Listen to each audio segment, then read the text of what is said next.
উচ্চ মূল্যস্ফীতিতে নাকাল আমেরিকা, প্রতি ৫ জনে ৩ জন বদলাচ্ছেন বাজারের তালিকা।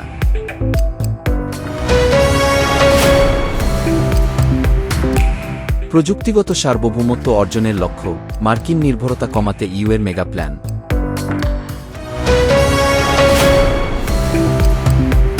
পুতিনের স্বপ্নের দীর্ঘা আয়ু প্রকল্প, মানুষের আয়ু বাড়াতে $২৬ বিলিয়ন মেগা প্রজেক্ট।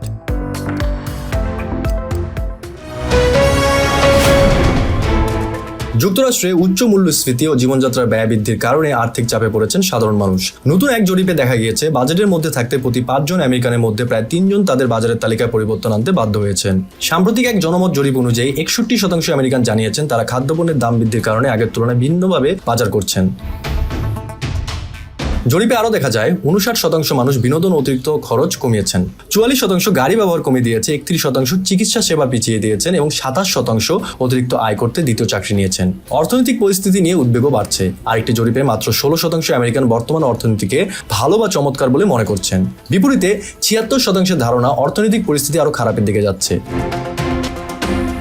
জ্বালানির দাম ও সাধারণ মানুষের উদ্বেগ বাড়িয়েছে। দেশজুড়ে গ্যাসোলিনের গড় মূল্য গ্যালন প্রতি প্রায় $৪.৫ পৌঁছেছে। অনেক ভোটার মূল্যবৃদ্ধির জন্য সরকারি নীতি, জ্বালানি কোম্পানি এবং মধ্যপ্রাচ্যের চলমান সংঘাতকে দায়ী করেছেন। এদিকে প্রেসিডেন্ট ডোনাল্ড ট্রাম্পের অর্থনৈতিক ব্যবস্থাপনা নিয়েও প্রশ্ন উঠেছে। সাম্প্রতিক জরিপে তার অর্থনৈতিক নীতির প্রতি সমর্থন আগের তুলনায় অনেক কমেছে। বিশ্লেষকদের মতে মূল্যস্ফীতি ও জ্বালানি ব্যয়ের চাপ অব্যাহত থাকলে তা শুধু সাধারণ মানুষের জীবনযাত্রাকেই নয়, আসন্ন মধ্যবর্তী নির্বাচনেও বড় প্রভাব ফেলতে পারে। ইরানকে ঘিরে চলমান সংঘাত এবং যুক্তরাষ্ট্রের সামরিক ভূমিকা নিয়ে নতুন করে বিতর্কের জন্ম দিয়েছে নিউ ইয়র্কের মেয়র জোহরান মামদানি। সামাজিক যোগাযোগ মাধ্যম এক্সে দেওয়া এক বার্তায় তিনি ইরানের বিরুদ্ধে পরিচালিত যুদ্ধের তীব্র সমালোচনা করে এর অবসানের আহ্বান জানিয়েছেন। মামদানি বলেন, ৩ মাস আগে শুরু হওয়া এই যুদ্ধে সাধারণ মানুষের কোনো মতামত নেওয়া হয়নি, অথচ এর মূল্য দিতে হচ্ছে সাধারণ জনগণকেই। তার দাবি, সংঘাতের ফলে হাজার হাজার বেসামরিক মানুষ প্রাণ হারিয়েছে এবং ১৩ জন মার্কিন সেনা সদস্য নিহত হয়েছেন, যারা আর কখনো নিজেদের পরিবারের কাছে ফিরতে পারবে না। নিউ ইয়র্কের মেয়র আরও অভিযোগ করেন, কংগ্রেসের আনুষ্ঠানিক ভোট ছাড়াই শুরু হওয়া এই যুদ্ধের অর্থনৈতিক প্রভাবও সাধারণ মানুষের উপরে পড়েছে। তার মতে জ্বালানি ও খাদ্যপণ্যের দাম বেড়েছে, একই সঙ্গে বহু পরিবারের আর্থিক চাপও বৃদ্ধি পেয়েছে।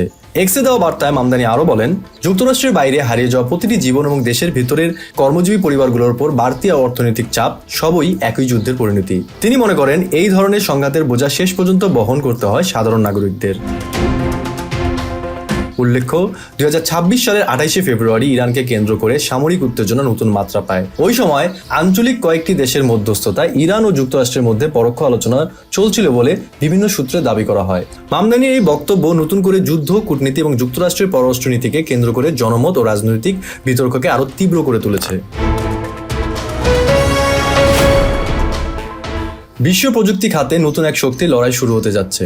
যুক্তরাষ্ট্রের প্রযুক্তি কোম্পানিগুলোর উপর দীর্ঘদিনের নির্ভরতা কমিয়ে নিজেদের প্রযুক্তিগত সক্ষমতা গড়ে তুলতে বড় পদক্ষেপ নিতে যাচ্ছে ইউরোপীয় ইউনিয়ন বা ইইউ। নতুন একটি কৌশলগত পরিকল্পনার আওতায় ইইউ চায় ক্লাউড কম্পিউটিং, কৃত্রিম বুদ্ধিমত্তা বা এআই এবং সেমিকন্ডাক্টরের চিপের মতো গুরুত্বপূর্ণ খাতে ইউরোপীয় বিকল্প তৈরি করতে। বর্তমানে ইউরোপের ক্লাউড বাজারের প্রায় ৭০% নিয়ন্ত্রণ করছে মার্কিন কোম্পানিগুলো। ফলে রাজনৈতিক উত্তেজনা তৈরি হলে ইউরোপের গুরুত্বপূর্ণ ডিজিটাল অবকাঠামো বিদেশি সিদ্ধান্তের উপরে নির্ভরশীল হয়ে পড়তে পারে। এমন আশঙ্কা থেকেই এই উদ্যোগ। ইউরোপীয় কর্মকর্তাদের ভাষায় এটি কোনো দেশের বিরুদ্ধে পদক্ষেপ নয়, বরং প্রযুক্তিগত সার্বভৌমত্ব নিশ্চিত করার প্রচেষ্টা। নতুন পরিকল্পনার অংশ হিসেবে দ্রুত ডেটা সেন্টার নির্মাণ, চিপ সরবরাহ নিরাপদ করা এবং সরকারি প্রতিষ্ঠানগুলোতে আরও বেশি ওপেন সোর্স সফটওয়্যার ব্যবহারের প্রস্তাব আনা হচ্ছে। এছাড়া সদস্য রাষ্ট্রগুলোকে ক্লাউড ও এআই খাতে সার্বভৌমত্ব ঝুঁকি মূল্যায়ন করতে বলা হবে, যাতে বিদেশি নির্ভরতার মাত্রা বোঝা যায় এবং স্থানীয় বিকল্প খুঁজে বের করা সম্ভব হয়। তবে এই পরিকল্পনা নিয়েও উদ্বেগ রয়েছে।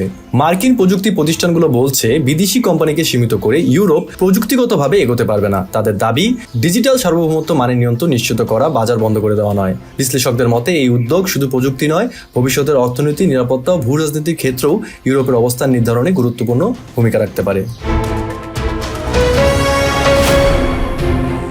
মৃত্যুঞ্জয়ী হওয়ার স্বপ্ন মানুষের চিরন্তন। এবার সেই স্বপ্নকেই রাষ্ট্রীয় বিজ্ঞান নীতিতে রূপ দিলেন রাশিয়ার প্রেসিডেন্ট ভলোদিমির পুতিন। বার্ধক্যকে ধীর করা এবং মানুষের আয়ু উল্লেখযোগ্যভাবে বাড়ানোর লক্ষ্যে ক্রেমলিন শুরু করেছে $২৬ বিলিয়ন এক উচ্চাভিলাষী গবেষণা প্রকল্প। পুতিনের ব্যক্তিগত আগ্রহে শুরু হওয়া এই অমরত্ব প্রজেক্ট নিয়ে এখন বিশ্বজুড়ে চলছে তুমুল তোলপাড়। নিউ হেলথ প্রিজার্ভেশন টেকনোলজিস নামের এই মেগা প্রকল্পের মূল লক্ষ্য হলো আধুনিক প্রযুক্তির সাহায্যে কোষের বয়স বৃদ্ধি আটকে দেওয়া। এই মিশনের আওতায় রুশ বিজ্ঞানীরা জিন থেরাপি, 3D বায়োপ্রিন্টিং এবং কৃত্রিম অঙ্গ তৈরির মতো অত্যাধুনিক ক্ষেত্রগুলোতে গবেষণা চালাচ্ছেন। ল্যাবরেটরিতে জীবন্ত কোষ ব্যবহার করে মানুষের টিস্যু অঙ্গ তৈরি এবং শুকুরের শরীরে মানব দেহের উপযোগী অঙ্গ উৎপাদন এই গবেষণার অন্যতম প্রধান অংশ। রুশ বিজ্ঞানীদের দাবি, তারা ইতোমধ্যে ল্যাবে ইঁদুরের থাইরয়েড গ্রন্থি তৈরি করতে সক্ষম হয়েছেন এবং 2030 সালের মধ্যে মানুষের শরীরেও এর সফল প্রয়োগ সম্ভব। সবচেয়ে চমকপ্রদ বিষয় হলো পুতিনের অতি গোপনীয় প্রকল্পের তদারকি করছেন তার নিজের মেয়ে, পেশায় হরমোন বিশেষজ্ঞ মারিয়া ভরনোৎসোভা। তবে এই প্রকল্প নিয়ে আন্তর্জাতিক বিজ্ঞানী মহলে রয়েছে গভীর সংশয়। সমালোচকদের মতে ইউক্রেন যুদ্ধের কারণে পশ্চিমা নিষেধাজ্ঞায় পড়ে রাশিয়ার বিজ্ঞান খাত এখন বিশ্ব থেকে প্রায় বিচ্ছিন্ন। তাছাড়া এই গবেষণার কোনো ফলাফলই আন্তর্জাতিক কোনো বৈজ্ঞানিক সাময়িকীতে প্রকাশ করা হয়নি। ফলে বিশেষজ্ঞরা একে বিজ্ঞানের চেয়ে ক্রেমলিনের রাজনৈতিক প্রোপাগান্ডা ও উচ্চাভিলাষী স্বপ্ন হিসেবে বেশি দেখছেন। শরণার্থী ও আশ্রয় প্রার্থীদের কর্মসংস্থানের নতুন দৃষ্টান্ত স্থাপন করেছে স্পেন। দেশটির অন্তর্ভুক্তি, সামাজিক নিরাপত্তা ও অভিবাসন মন্ত্রণালয় জানিয়েছে, হুয়েলোভা প্রদেশের চলতি লাল ফল বা রেড ফ্রুট সংগ্রহ মৌসুমে ইতোমধ্যে 1013 জন শরণার্থী ও আশ্রয় প্রার্থীকে চাকরি দেওয়া হয়েছে। এই কর্মসূচি মূলত রাষ্ট্রীয় অভ্যর্থনা ব্যবস্থার আওতায় থাকা শরণার্থীদের জন্য চালু করা হয়েছে। এতে অংশ নিয়েছে 34টি কৃষি প্রতিষ্ঠান। পাশাপাশি বিভিন্ন সামাজিক ও আন্তর্জাতিক সংস্থা নিয়োগপ্রাপ্তদের সহায়তা করছে। স্পেন সরকারের তথ্য অনুযায়ী নিয়োগপ্রাপ্ত কর্মীদের অন্তত 6 মাসের চাকরির নিশ্চয়তা দেওয়া হচ্ছে। শুধু চাকরি নয়, তাদের জন্য আবাসন ও যাতায়াতের ব্যবস্থাও রাখা হয়েছে। আন্তর্জাতিক অভিবাসন সংস্থা বা IOM আবাসনের মান তদারকি করছে। সরকারের অভিবাসন বিষয়ক প্রতিমন্ত্রী পিলার ক্যান্সোলা বলেছেন, শরণার্থীদের কর্মসংস্থানের সুযোগ তৈরি করা সামাজিক সংহতি অর্থনীতিকে আরও শক্তিশালী করবে। গত মৌসুমে যেখানে 900টি চাকরির প্রস্তাব ছিল এবং 343 জন নিয়োগ পেয়েছিলেন, সেখানে এবার চাকরির প্রস্তাব বেড়ে দাঁড়িয়েছে 1776টি। ইতোমধ্যে 1013টি চুক্তি সম্পন্ন হয়েছে, যা আগের বছরের তুলনায় 190%-এরও বেশি। বিশ্লেষকদের মতে এই উদ্যোগ একদিকে যেমন শরণার্থীদের আত্মনির্ভরশীল হতে সহায়তা করছে, অন্যদিকে কৃষি খাতে শ্রমিক সংকটও দূর করতে গুরুত্বপূর্ণ ভূমিকা রাখছে।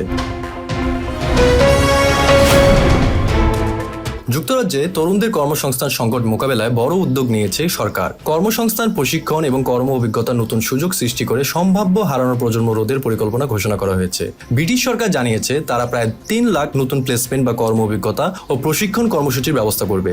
এর মধ্যে থাকবে চাকরি প্রত্যাশীদের জন্য স্বল্প মেয়াদী সরকারি অর্থায়নে পরিচালিত প্রশিক্ষণ এবং বাস্তব কর্মপরিবেশে কাজ শেখার সুযোগ। সরকারের এই উদ্যোগ চলতি বছরের শুরুতে ঘোষিত 2.5 বিলিয়ন পাউন্ডের যুব কর্মসংস্থান সহায়তা প্যাকেজের অংশ।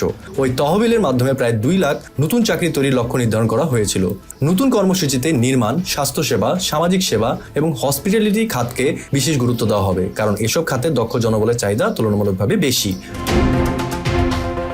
এই পদক্ষেপ এসেছে সাবেক মন্ত্রী অ্যালেন মিলবার্নের নেতৃত্বে পরিচালিত একটি পর্যালোচনা প্রতিবেদনের পর। প্রতিবেদনে সতর্ক করা হয়েছে, দ্রুত ব্যবস্থা না নিলে যুক্তরাজ্য একটি হারানো প্রজন্মের মুখোমুখি হতে পারে। প্রতিবেদন অনুযায়ী বর্তমানে 16 থেকে 24 বছর বয়সী 10 লাখেরও বেশি তরুণ শিক্ষা, চাকরি বা প্রশিক্ষণের বাইরে রয়েছে। অর্থাৎ প্রতি 8 জন তরুণের মধ্যে 1 জন এই অবস্থায় আছে। আগামী 5 বছরে এই হার প্রতি 6 জনে 1 জন পর্যন্ত পৌঁছাতে পারে বলেও আশঙ্কা প্রকাশ করা হয়েছে। বিশেষজ্ঞরা বলছেন, এন্ট্রি লেভেলের চাকরি ও কর্ম অভিজ্ঞতার সুযোগ কমে যাওয়ায় তরুণদের কর্মবাজারে প্রবেশ কঠিন হয়ে পড়েছে। তাই সরকারের নতুন এই উদ্যোগ তরুণদের ভবিষ্যৎ সুরক্ষায় গুরুত্বপূর্ণ ভূমিকা রাখতে পারে।